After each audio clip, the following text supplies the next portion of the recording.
When we launched this many years ago, we did a revolution in communications in this country. Today, we are going to do a revolution with this, a revolution in mobile applications. Not by bringing a lot of applications to you, but by bringing application development to you. Until today, mobile application development was limited to a few who were professionals or professional developers or companies. But now we are going to empower you by bringing applications straight to you. And why? Because Etisalat is about you. Now Dinesh, I think Senate Mobile has a major role to play in this.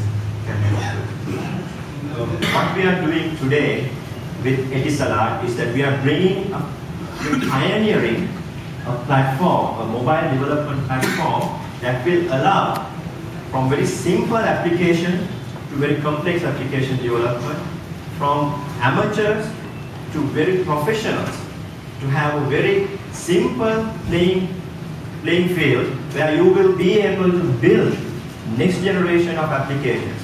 We believe not from huge organizations, but the next killer application will come from simple but more very powerful applications from communities like ours in Sri Lanka.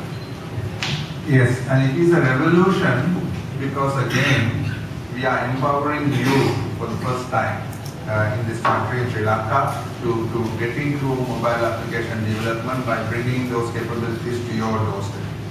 To be not only in Sri Lanka, this revolution is first time it's coming to Sri Lanka, but this had taken the world over. In the last couple of years, you can see the statistics that are coming here.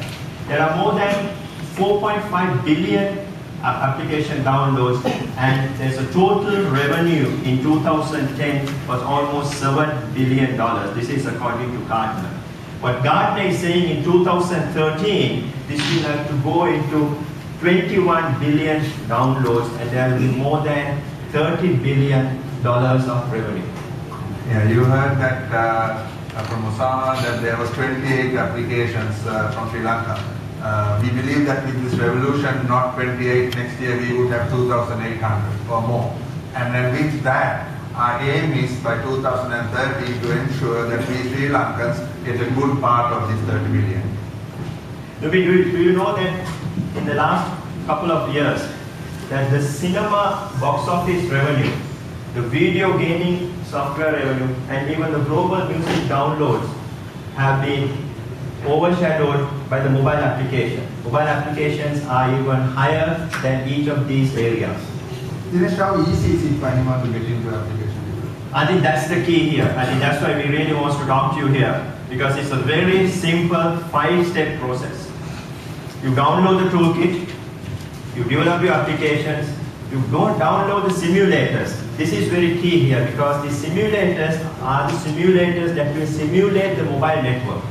So this is what we are talking, that whole development process. But I like to find out, how will the developers benefit, or what kind of profits will they be able to earn from your network? Yeah, this is the fun part.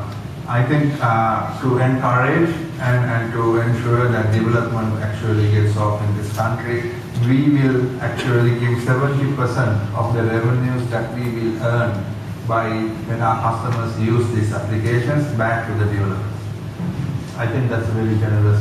I think that's the first time again, I think in Sri Lanka for an operator to provide 70% of their application downloads to the developers. I think that's a great thing to hear. But at the same time, do you also know that we will be able to take these applications into the 100 million Etisalat subscribers, as well as the Senate partner network around the world.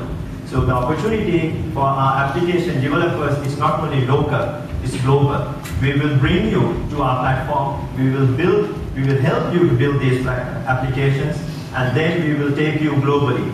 And that's, I think, the opportunity where the Sri Lankan developers will have to take a major part of that 30 billion. So to summarize, Etisalat and Senate Mobile is very proud to launch today, for the first time in this country, an application development portal an application zone where consumers can download these applications. We invite you to take part of this revolution and leave your footprint. Thank you. Thank you.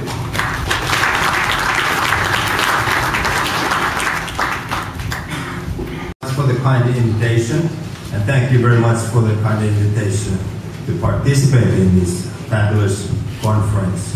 I tried to attend Sri Lanka already 1 month ago for the Mobile Mondays initial launch, but then the skies took over and we had some of the ash problems in Europe, so it was a little bit challenging for me to participate then, but I was on the video connect at that time to sense some of the passion that is actually already in place here. And my few hours in Sri Lanka this morning, I sensed that in person now. So Honorable Minister, distinguished guests, I think I'm in the right region to actually share the passion that the Mobile Monday community globally is looking for from Sri Lanka. I think that's the essence of Mobile Monday. It's not to bring things here, but it's actually to withdraw what is happening here and send it all over the world. Exactly what your initiative with Edu Salat is, engaging the powers of individual people, with those who have ideas but don't have the process of taking the ideas into commercial services or products. And I think we are very much in line with doing that initiative.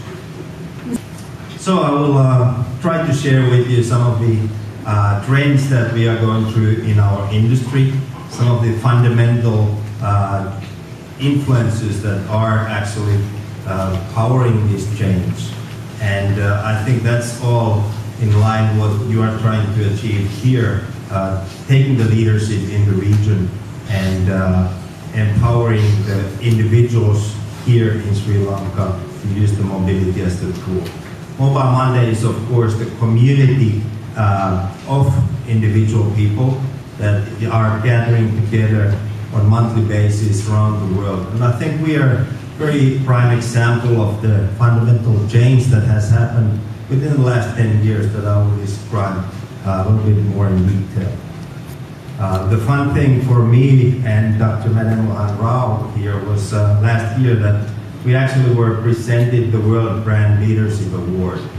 The fun is because Mobile Monday is totally anti-brand. When we launched Mobile Monday, we decided that we totally reverse the idea of branding. We give all the rights for the local people to use the brand as they want. All the branding consultants told me that you can't do it. You own the trademark globally. You have to guide it. You have to protect it.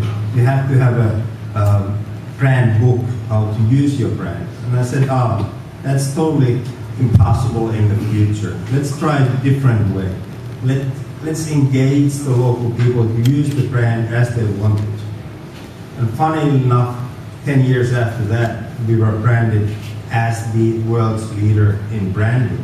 And I think there was no mission or vision of it. It was just trying something different, trying to make people own it. And I think now the multicultural huge corporations are taking the same model and slowly adapting to that open source community. Because this is how the industry was. This is how it was created back in the 80s when I started with the industry.